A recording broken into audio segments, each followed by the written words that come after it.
so much, Isabel. Next to me is the Scottish actor, IAIN GLEN. He reminded me he was Scottish. This is an important thing because we have quite a group here of international actors. He is starring with Nicole Kidman in The Blue Room, but he's had many other parts before that.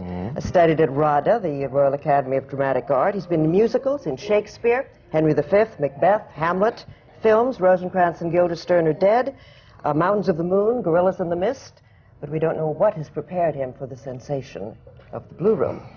Next to him is the lovely Leah Scotland. Well, we're always dominated by the English. How did you break free? Well, I think we entirely did, but no, there's prospect now of an independent Scotland. Yeah. So no, our tradition is very tied up with you know, the British. England. And you studied the traditional styles of acting. Yeah, yeah. I mean, connection with what you were saying is really the British training at drama school. I went to RADA. Is very language-based. You know, it's all about studying the text and finding your performance from the text. I agree wholeheartedly with what you were saying, and I think you especially get that from Shakespeare. You know, Shakespeare wrote such articulate characters, such articulate people, and there's a tendency now, especially with the influence of film, that people become less and less articulate. You know. Oh, Ian, I so agree with you. I saw a production in Dublin of one of the Shakespearean plays, it was Twelfth Night or something, and it was so highly praised. It looked so wonderful, and the gimmicks and everything. And the critics said, but if you want to hear the text, don't go. And I thought, why would you put on a Shakespearean play if the text wasn't worth hearing? It is the word that lasts.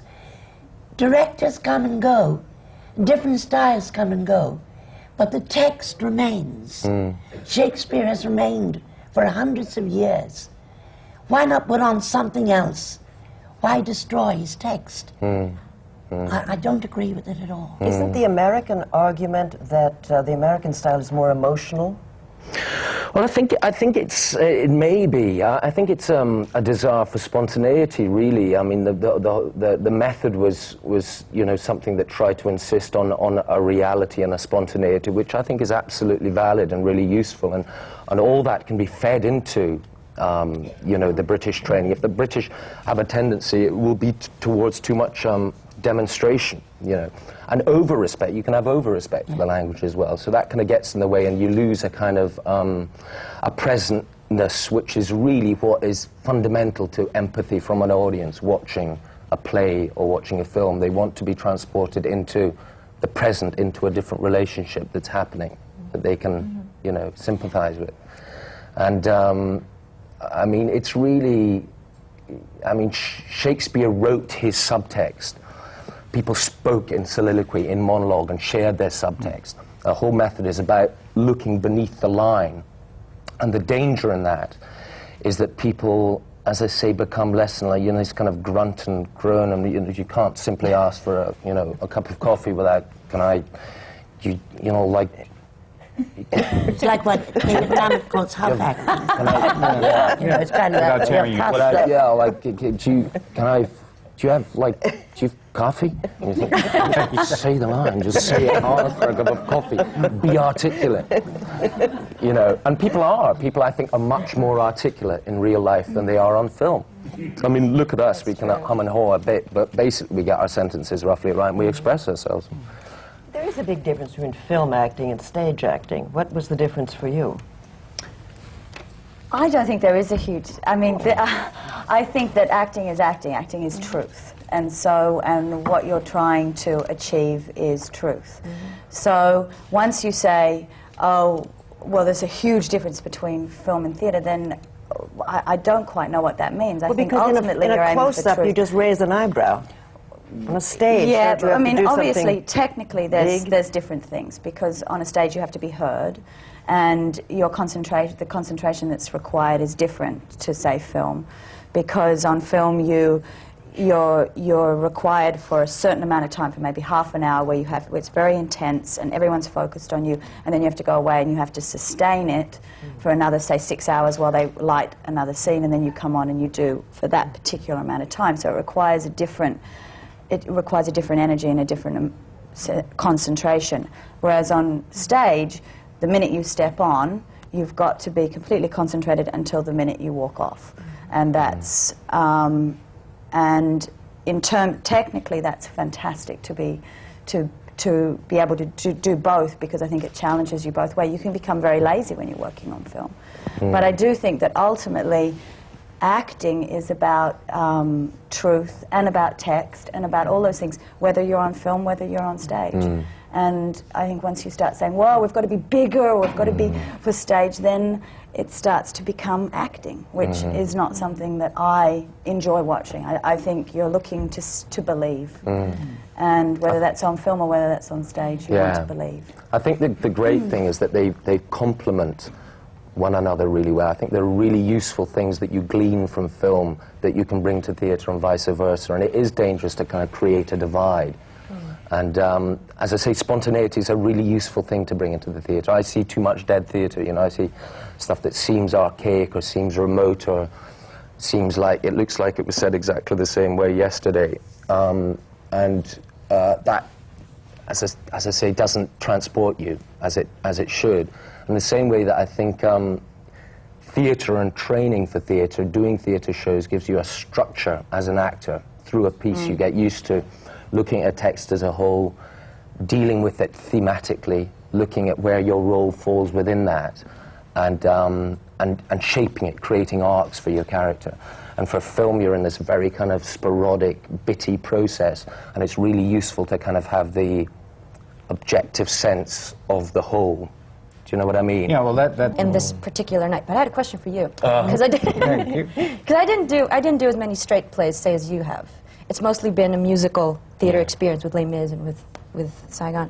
Do you find that when you sing every day in the same tempo, the text falling in the exact same spots every night, how do you find your own spontaneity within the very set? Yeah, it is quite rigorous, the you know, the constraint within singing, and it is quite hard. I find it difficult to do, and it kind of got in the way of my imagination, really. But I think there is room still within music, within singing, to find spontaneity, in the same way that Shakespeare has a kind of rigorousness to it as well. There's a text that you have to really respect, and the iambic pentameter kind of insists on certain things. But even so, within that, I think if the thoughts are fresh and the emotion is real and is present for you, then it will come out differently. It will kind of, you know. Yeah, I think there's a danger. There's a danger in trying to assess what's going on with an audience and affecting what you get up to. The kind of film have got into that a bit, haven't they? They sort of they will present a film to a kind of audience, and the audience will write notes about what they thought it was like, and then they will kind of go back and re-edit or change things according to that. But so within that, I think you can't kind of. But that being said, you know, when you feel that's the whole thing you mentioning about every single night. There's a new audience, and they create a different impulse in you, and they're telling you different things on a moment-by-moment basis. They're bored, they're getting restless, they really enjoyed that. They let you know. What do you do when you feel that they are bored and restless? I think you subliminally, it does affect you. It does affect you, and it can affect you in bad ways, and it can affect you in good ways. Sometimes in bad ways you start to feel they're going, so you work it too hard, you start overstating, you force things, or, you know, I mean, for us especially, we have a fair amount of comedy in the show that we're doing. And we always try and remind ourselves, however the audience, whether they're very openly responsive to it or quite subdued, to try and stay true to what it is that we're up to, you know, and not feel... We always say to each other before we go on stage, though, our thing is, listen. We always say it just before we go on. How do you do? Because you know, in a sense, playing so many different characters, which is sort of fun, rather than the same. I would think that would help you keep it fresh for yourself, which when I thought was very, you know, but does that help you? I mean, you're moving from character to character. So each one has a different dynamic, which makes your performance so particularly, both of your performances so rich. And that's yeah, I mean, fun. there's benefits to it. There's also things where I'm now craving to do one character, to see her all the way through, because you're getting just snippets. You're just getting a tiny moment of each person's life, and I'm dying now to do something like Miss Julie, where you get to do the whole, follow her all the way through, because even though it's very exciting as an actor to constantly be changing, and we've been doing it now for almost 6 months now, we're both sort of saying, okay, it'd be so interesting to explore one of these characters all the way through. And of course, when you're preparing, for both of us, we had to prepare their pasts for the 5 different characters, so that we knew exactly who they were and where they came from. And did you create that with the director, the past with the director, or did you do that, I mean, with that We did it separately, and then we did it, then we all came in and we sort of talked about the characters and we worked on them. We had a 6-week rehearsal, which is a week longer than what you usually get on a play like this. Usually you get 5 weeks. And I begged for that extra week. Sometimes it's the weather. Sometimes you're like, I'd like to think that people's coats are stuck in the seats so they can't get it. But sometimes it's just, you know, sometimes it's a bad day that affects everybody, both on that side of the stage and on this side. I think it's a wonderful mystery. I think don't know what it is. No, if you could answer that question, then you kind of lose the whole nature of theatre. That why audiences are different and why they react in different ways, and the makeup of it is can be so subtly or Friday night at radically Les Mis, though, different. was like, What do you do when you don't get the reaction that you normally do with an audience? well, in Les Mis they called Friday night, it's steak and, was it steak and beer? It was steak and something night, and they couldn't get up. That's why they were just so full from dinner. I want to know What about you? So, just as I say, you just try and stay true to what you're doing. There's a very healthy influence that an audience has on you, but there's an unhealthy influence as well. And if they're very quiet, then you can try and force things in the wrong way. So the instinct is basically just to keep listening and keep the reality. how did your training at RADA prepare you to do a naked cartwheel? That was the second term we did naked cartwheel. So I was seriously. I thought you were very brave. get badly hurt. Yeah, no, we did naked handstands. Did they naked tell you that when they cast you? What? That you'd have to do this? Did they He improvised that. Oh, you made it up It wasn't in the yourself? script. That was his input. All that RADA But it's background, effective. So all that classical training. But does it? that comes from having a great rehearsal process, actually, because I think it's so daring of Ian to do that. And I think it's so important, and it's awful when people try now to say, oh, we can rehearse it in 4 weeks, we can rehearse it in 3 weeks, quick. So rehearsal is meant to explore the text, is meant to explore each other, is meant to discover the play together, and it's also about discovering your director, your other actors, and that's the beauty of being an actor, is that you become very close to people in a very short amount of time, and in that rehearsal process is when it happens. And if you try to and I think it's the same on film, where they say, "Oh, come in and you say, when you're talking to your agent, well, how long are they going to plan on rehearsing this?" They, "Oh, no, well, they're going to rehearse for 5 days." You go, "Count me out. I'm not interested," because unless you have that rehearsal time, I don't think you find the magic. And it affects, you know, subconsciously. If you're in a 4-week rehearsal process, I mean, I've not really thought about this before, but I'm sure it's true that as an actor, you know there are certain things that you have to go through to get up and to be ready to be roughly in the right place at the end of the day. If you've got 4 weeks rehearsal, you'll start learning those lines that bit quicker, you know, just a forced memorizing of a text, forced learning of the lines affects the way you do it. It's really, you know, I hate learning lines. I like to read it. Well, isn't it true that Judi Dench, she doesn't learn a line before she comes to I read that. I read that. That's right. I don't either. Right. No, because I think that it depends so much on your fellow actors, what's going to be fed to you. Yeah. You can't get any sort of preconceived idea. Yeah. But I wondered if you have this experience, which I find terrifying. When I go to do a new play, I'm very anxious to know about the people I'm going to work with, because I want to know if I can share, if there are people who are generous, if we can share emotions and feelings. It's a very painful time, the early time in rehearsal. you're with maybe strangers, and you're trying to communicate, and you want to know about this. And I find this quite frightening. After the thrill, maybe, I want to play this role, and then, oh my God, who's in it? And you keep asking your friends, what are they like? Are they not? Are they nice? Are they nice people? No. She's a bit...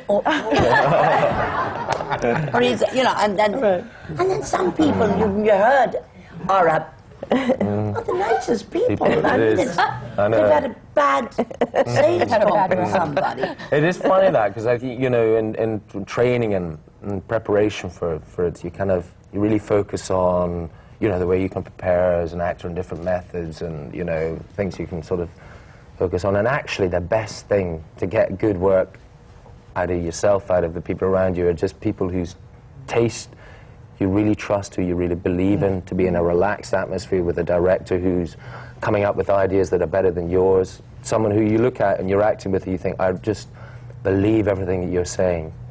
You know, you can go anywhere and I trust what it is, and then good things will happen. That's true. Now, did you two know each other before Blue Room? We met for dinner with Sam Mendes, the director, the night before we had to start rehearsals. Okay. But I mean, and Sam was wonderful like that, because the way he cast it was he cast me and he cast Ian both separately, neither of us having a say in who was going to be playing opposite, and we arrived and he said, don't worry, you'll have great chemistry, and that was it. But he knew. And I trust, he put it together, which I think you have to trust the director to do. Yeah. And I remember we sat at dinner that night and we both went, 5 characters. I think I'm suited to one, but... And I said, have you learnt any of your lines? And I of course I'd learnt everything. And then as soon as we got to the rehearsals, I went, forget it, no, I can't remember a thing. And then we rewrote a lot of it anyway. So next time I will not learn a line when I go into, before I go into rehearsal. Because it actually proved to be more difficult, because I had to unlearn stuff. And it's constraining. But the reason I did it was because I'm obviously Australian. I had to play French and a number of different English characters. And so I had a lot of attention on the accents. And I wanted to make sure that if I was going to appear on the London stage, that I was going to be credible with my accent. And it's quite terrifying to appear on the London stage. Yes, it is. I mean, it's terrifying to appear on Broadway, too. I'm equally terrifying. but it's terrifying in a different way. It is. I found Broadway far more terrifying to be on stage on Broadway. Why is it terrifying on Broadway? Not the audiences are wonderful. They love actors.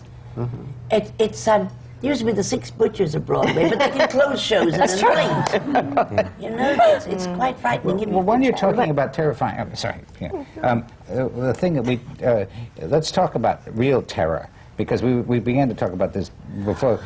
Let's talk about stage fright. And how do you deal with that? And I mean, you are subject, aren't you all, to stage fright, which is a real malady and a real virus. And we talked a little bit before the show about it was Larry Olivier who helped you get over that. I think that we all have. I think if actors talk to one another, they will find that there's been a period in their lives in which they've suffered stage fright. And mine hit me in 1979, and it was painful and it was terrifying. And I would break out in a perspiration on stage. And it was Laurence Olivier. It was an hour-long program he gave about his life. And he described how for 12 years he suffered stage fright so badly. Some of the great performances of his life were performed during that time. It was so bad he had to have friends standing in the wings that he could look at, so that he knew they were there. And when I heard that, it helped me. And when I got over it, was somewhere in the mid-80s. I was doing a solo performance at Harvard in New York, whatever. Terrible place. At Harvard. And I had very difficult stuff, including a lot of James Joyce, Finnegan's Wake, which is incredibly dense. And as the music started, I thought I was going to say, ladies and gentlemen, I apologize. I can't perform this evening. But the light hit me and the music started, and I started. And I kept on for 2 hours, and that was the beginning of my road back. So I don't know if any of you have any stories like that. I've not really, it's because I'm... Well, you're years younger than I me. know, well, I know it's coming round the corner. But so far, I've not really had stage fright. You get petrified. Everyone gets scared, don't they? What's the difference? Ian, What is because the of that. difference in audience reaction from London to here? Can you... And then, Anna, I'm going to ask you for as well. Can you... You answer that, Ian. Just a, well... Sorry, in space, looking blank. Like, There is Pass it over to him. people are people. yes, no, I suppose with the... no, I think probably... I'm not asking about the cartwheel. No, the Americans. No, I think the Americans love. They seem to love the narrative. That's what David humor. Hare said. Yeah, that's what David Hare said, and they're. I think they're very bright and sharp to that. So any reference within the play about something that's sort of taken place refers back to something the character has been involved in or refers forward. They love that. They're very sharp to the narrative humor, and certain kind of British kind of ironies or. You know, a student has a completely different sort of sense to an American An English public student. than, yeah, has to a different sense to, yes, say, an American student. yes. I play a Or the aristocrat. yeah, or an aristocrat. They have different associations, and so some things improve and some things. It's very interesting. I think it'd be fascinating to do a tour within a play of the world and you know, and see the different reaction. Yeah. Do they have to tell fun. British audiences not to unwrap their cough drops like they do in the theater now? I keep hearing that announcement. I think that's quite clever, isn't it? Yeah. Are the audiences quieter in England, do you think? I think they Are better probably behaved? are. I think they probably are slightly, but we were in a very we were in a small space. theatre. So where literally our space was 2 rows. What and about that's it. coughing? So, and people could reach out and touch us. So you felt like you were in the room with us in But you London. think in sort of previous centuries, audiences used to, you know, they would be much Well, they more were on the stage. They were on the Jesus. stage, Right. vocal and chatting, and you know, there'd be other people going through selling things, and you know, there's something quite nice about that. Really. Well, I've heard about conductors stopping concerts because the audience was so Really? noisy, coughing. No, and, I think one can get too Well, I reverential. cut my knee once in one of the scenes on the stage, and I heard the woman in the front row say, "Oh, she's bleeding!" I thought, oh, they're going to hand me a tissue or something. It was pouring down my leg. I just kept going on. You had to pretend it was part But of we've the also act. had, we did have some people, we've had different, usually on a Friday or a Saturday night we get our raucous audiences, and we've had men coming and yelling at him. Yes. Yes, yes. Men yelling at Mel yelling. Oh no, no! I'm actually gonna. Oh, much to put it on. They said they can't understand why the student isn't able to consummate his love for the married woman. So I'm like, go on, get on with it. Go on. He's like, yes, nigga, okay, man, get on. Maybe they think they're watching television. They can just talk to the screen. Please, I'm going through trauma here. Don't jeer me just like go. a bear. I think, oh my No. gosh, help. What is Yeah, the but- difference in the audience's reaction? Now we go to the Blue Room, and how were you? Have you seen the Schnitzler? Have you seen the Ronde? Have you? How much was your how much were you influenced, or how much did you try to negate that? I didn't really look at it. I remember looking at the film of it about three-quarters of the way through rehearsal. But David and Sam, I think, discouraged us from looking at the original play. I read the original. Yeah, right. Yeah. I don't think it's kind of... David writes very distinct characters. He's very good at giving different voices to his characters, and I think it was, I think it was one of those projects where really everything was contained within it. I think it was possible to not really read around it too much, not read background or, certain amounts of research to do with the kind of different occupations of the characters that one was playing, but I didn't feel obliged in any way to look at the original and see what was... I mean, he had released the original had a notoriously bad track record, especially in Britain. Really, And, I didn't know. Yeah, and so, I think he certainly we weren't encouraged, and I didn't feel the urge to study it to see if there would be anything Do you dislike any of the 5 men you play? No. Do you always have to find something you like, even if they're Yeah. mutters? Yes, I think there are probably certain human beings who go around despising themselves. But I think on the whole, your actor's relationship to the characters you're playing is the same as a person's relation to himself. And on the whole, I think people have to believe, otherwise they'll go insane, that there's nice things about them.